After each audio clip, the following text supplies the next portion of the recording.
Pernahkah engkau merasa telah lama beribadah, telah banyak membaca, telah rajin berzikir, namun hati masih terasa jauh, jiwa masih gersang, dan Tuhan seolah berada di langit yang sangat tinggi? Padahal para wali berkata bahwa Allah lebih dekat daripada urat lehermu. Maka jika kedekatan itu tidak kau rasakan, barangkali bukan Allah yang jauh, melainkan dirimu sendiri yang belum kau kenali. Karena makrifat bukan tentang mencari Tuhan keluar, tetapi tentang membuka tabir ke dalam.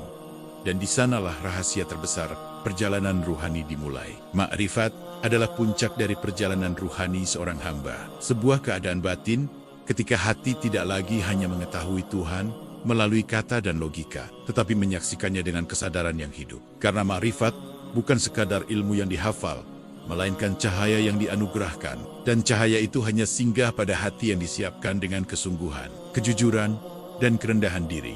Sebab para waliullah selalu mengajarkan bahwa siapa yang ingin mengenal Allah harus terlebih dahulu mengenal dirinya. Bukan jasadnya, bukan namanya, bukan kedudukannya, melainkan hakikat dirinya sebagai hamba yang lemah, fakir, dan bergantung sepenuhnya kepadanya. Dalam perjalanan ini, mengenal diri bukan berarti memuja diri, tetapi justru menyaksikan betapa tidak berdayanya kita tanpa pertolongan Allah. Menyadari bahwa setiap napas bukan milik kita, setiap detak jantung bukan kuasa kita, setiap gerak dan diam berjalan atas izinnya. Sehingga dari kesadaran itu, lahirlah adab batin, lahirlah rasa tunduk yang sejati, dan lahirlah cinta yang tidak menuntut apapun selain ridhonya. Makrifat mengajarkan bahwa selama manusia masih merasa aku bisa, aku tahu, dan aku sudah sampai, selama itu pula hijab masih tebal menutupi hati. Karena pintu makrifat hanya terbuka bagi mereka yang berani mengakui ketidaktahuannya di hadapan yang maha mengetahui. Para waliullah menempuh jalan ini dengan membersihkan hati dari kesombongan halus, dari rasa paling benar, dari keinginan dipuji karena ibadah. Karena semua itu adalah racun yang mematikan rasa kehadiran Allah di dalam jiwa. Maka langkah pertama makrifat adalah muhasabah yang jujur. Melihat diri apa adanya, tanpa topeng kesalehan, tanpa pembenaran diri, dan tanpa menyalahkan orang lain. Ketika seseorang mulai mengenal dirinya sebagai makhluk yang penuh kekurangan, ia akan berhenti menuntut dunia, berhenti menggugat takdir, dan mulai belajar menerima.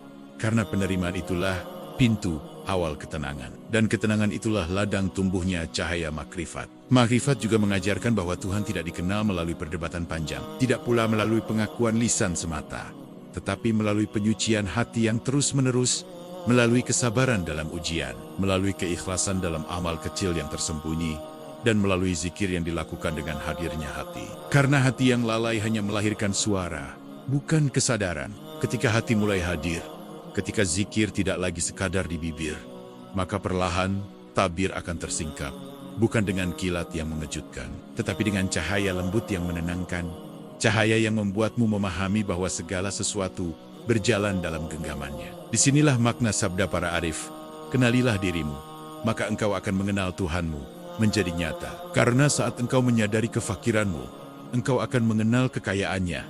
Saat engkau menyadari kelemahanmu, engkau akan mengenal kekuasaannya. Dan saat engkau menyadari ketergantunganmu, engkau akan mengenal kasih sayangnya. Sehingga makrifat bukan menjauhkanmu dari syariat, melainkan meneguhkannya, bukan mematikan amal, tetapi menghidupkannya.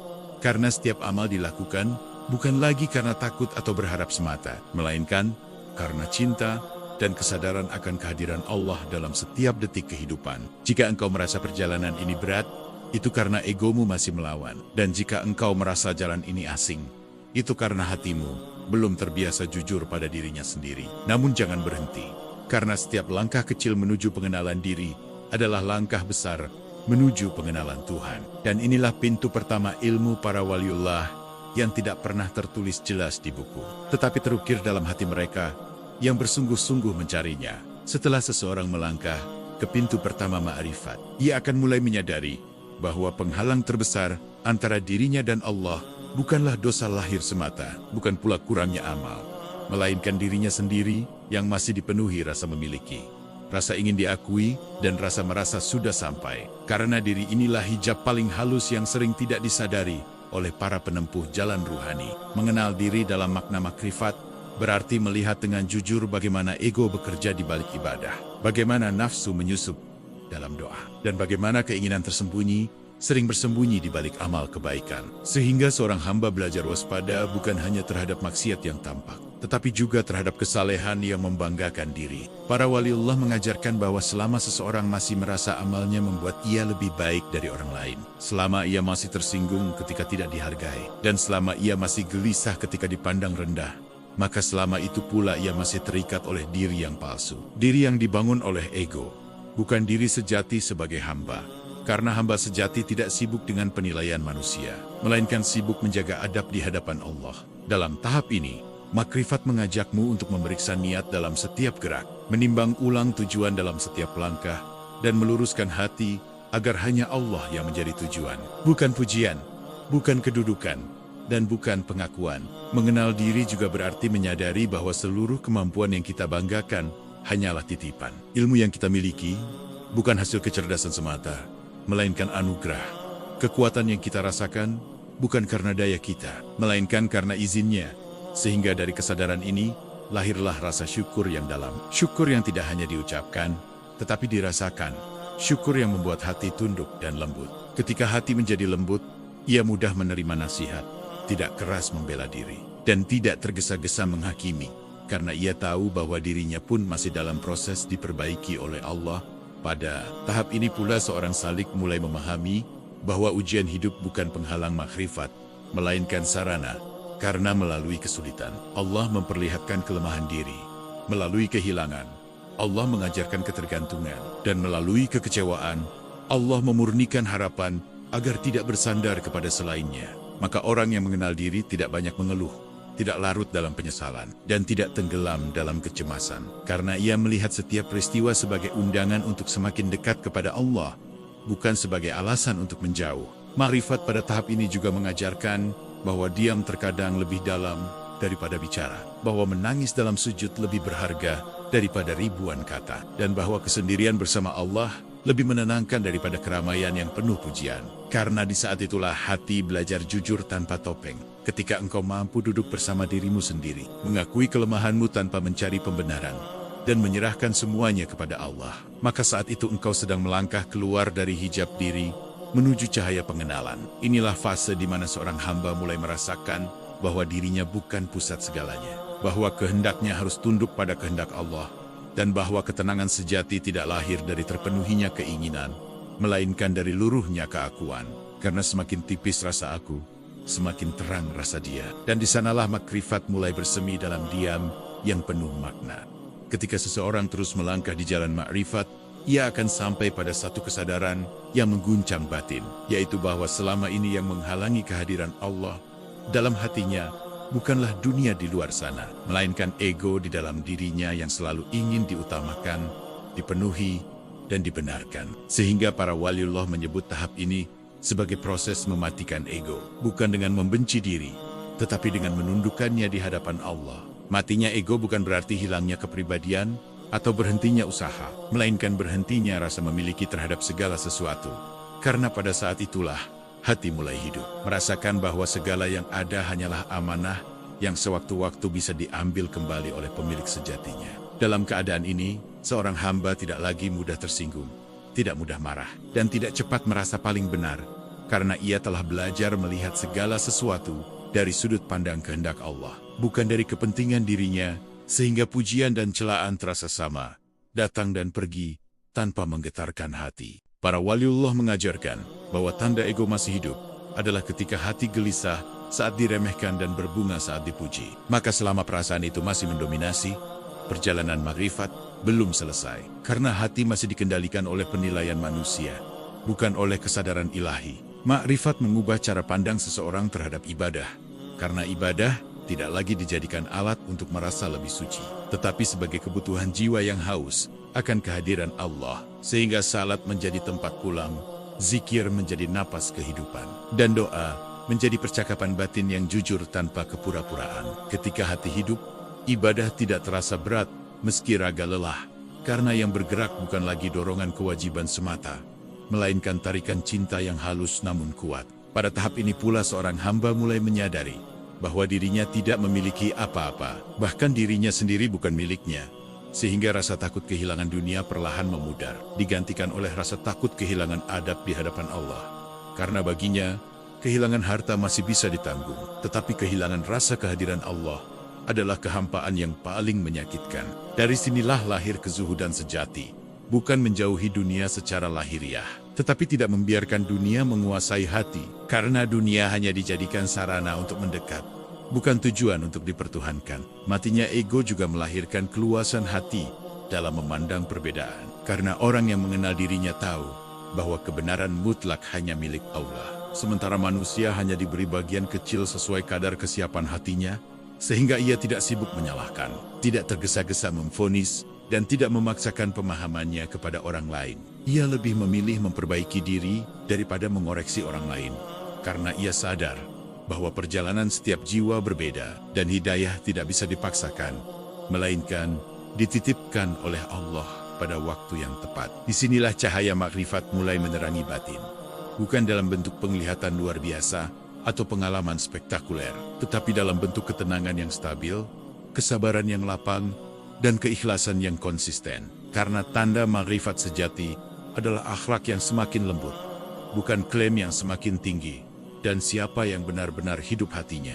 Ia akan semakin diam, semakin rendah hati, dan semakin takut untuk berbicara tentang dirinya sendiri. Pada tahap makrifat yang semakin matang, seorang hamba mulai hidup dalam kesadaran bahwa Allah tidak hanya hadir ketika ia sujud, tidak hanya terasa ketika zikir dilantunkan, dan tidak hanya dekat saat doa dipanjatkan, tetapi Allah hadir dalam setiap tarikan napas, setiap detak jantung, dan setiap kejadian yang menyentuh hidupnya, sehingga tidak ada lagi ruang yang benar-benar kosong dari kehadirannya. Menyaksikan Allah dalam makna marifat bukanlah melihat dengan mata jasad, melainkan kesadaran batin yang terus hidup bahwa segala sesuatu bergerak dalam pengaturannya, bahwa tidak ada satupun peristiwa yang lepas dari ilmu dan kehendaknya, dan bahwa di balik setiap kejadian selalu ada hikmah yang disesuaikan dengan kesiapan hati hambanya.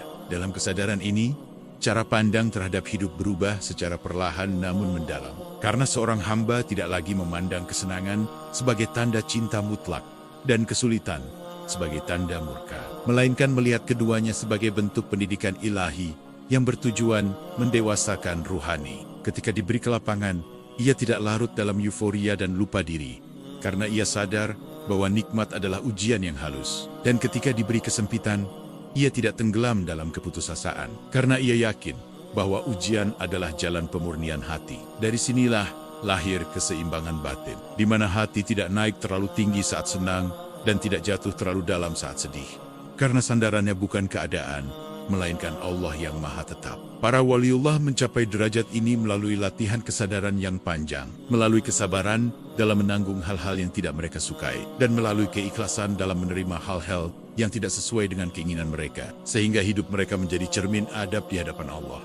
Mereka tidak sibuk menanyakan alasan takdir, tetapi sibuk menjaga sikap agar tetap berada dalam keridhaan, karena bagi mereka, adab lebih utama daripada memahami rahasia takdir, dan kerendahan hati lebih berharga daripada pengetahuan yang luas. Menyaksikan Allah dalam setiap keadaan juga melahirkan kebeningan dalam mengambil keputusan. Karena seorang hamba tidak lagi hanya mempertimbangkan untung dan rugi duniawi, tetapi bertanya dalam hatinya, apakah langkah ini mendekatkannya kepada Allah, atau justru menjauhkannya. Dari sinilah lahir sikap warah, kehati-hatian yang lembut, bukan karena takut pada manusia, tetapi karena takut hatinya ternodai oleh pilihan yang salah. Ia belajar menunda keinginan, menahan diri, dan bersabar, karena ia yakin bahwa apa yang ditinggalkan karena Allah akan diganti dengan ketenangan yang lebih luas. Dalam tahap ini pula, zikir tidak lagi menjadi aktivitas terpisah dari kehidupan, melainkan menjadi latar kesadaran yang terus menyertai, sehingga meskipun lisan diam,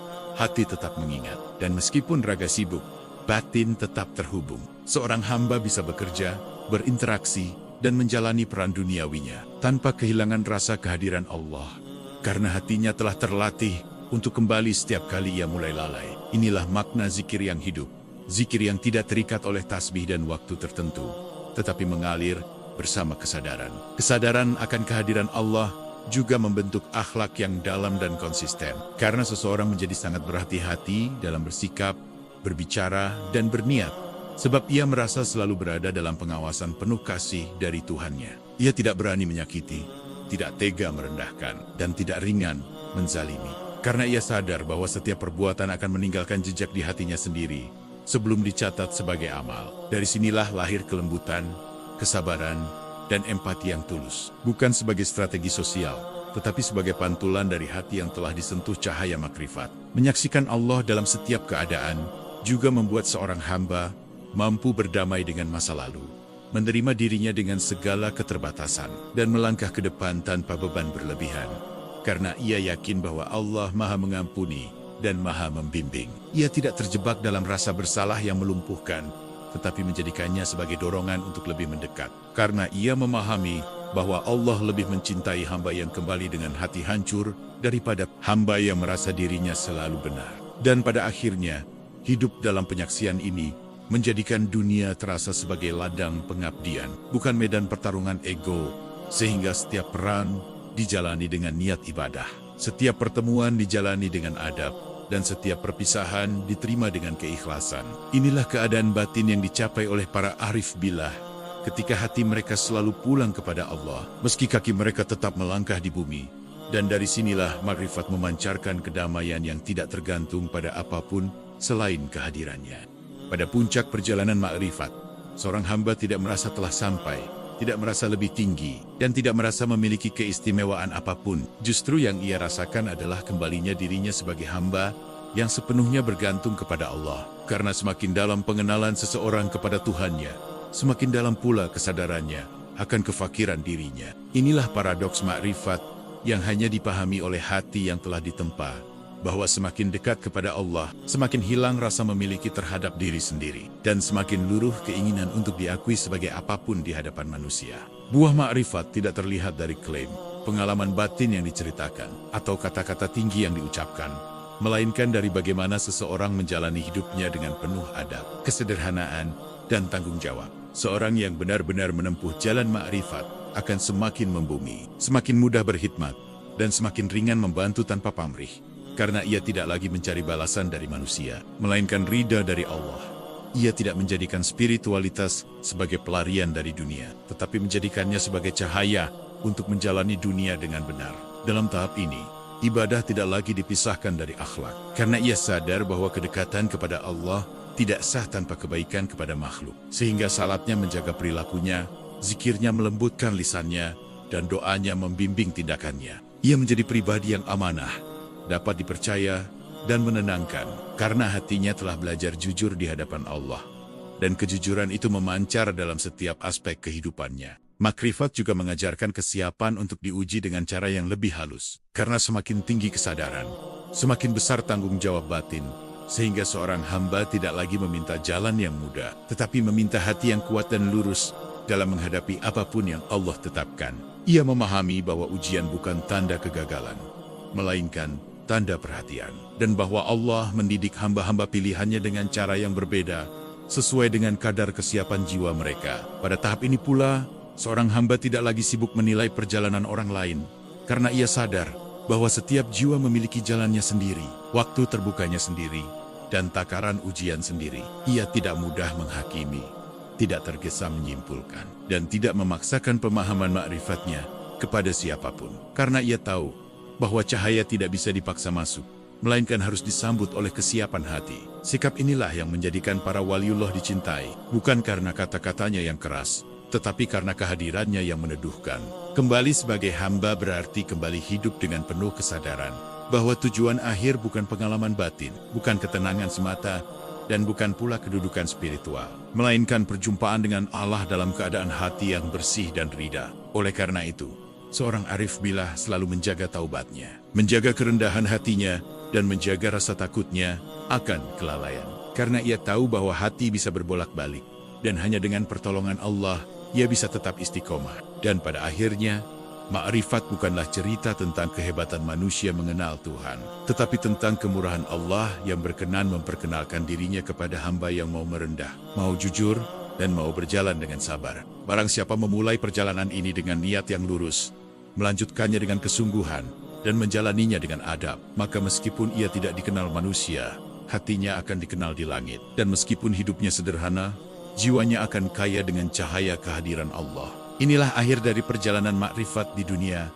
sekaligus awal dari perjumpaan yang lebih agung di akhirat. Ketika seorang hamba kembali kepada Tuhannya, bukan sebagai orang yang merasa tahu, tetapi sebagai hamba yang benar-benar mengenal siapa dirinya dan kepada siapa ia selama ini bergantung. Saudaraku, perjalanan makrifat bukanlah jalan yang singkat, bukan pula jalan yang ramai dipuji manusia, melainkan jalan sunyi yang ditempuh oleh hati-hati yang jujur, yang berani menundukkan ego, dan yang rela belajar menjadi hamba setiap hari. Jika dalam perjalanan ini engkau menemukan kelemahan dirimu, jangan berputus asa, karena disitulah pintu pengenalan Allah mulai terbuka. Dan jika engkau merasa jauh, jangan berhenti melangkah, karena rasa jauh itu sendiri adalah panggilan agar engkau kembali dengan lebih sungguh-sungguh. Ingatlah bahwa mengenal Tuhan tidak dimulai dari merasa suci, tetapi dari mengakui kefakiran, bukan dari merasa tinggi, tetapi dari merendah, dan bukan dari banyak bicara tentang cahaya, tetapi dari menjaga adab dalam gelap dan terang kehidupan.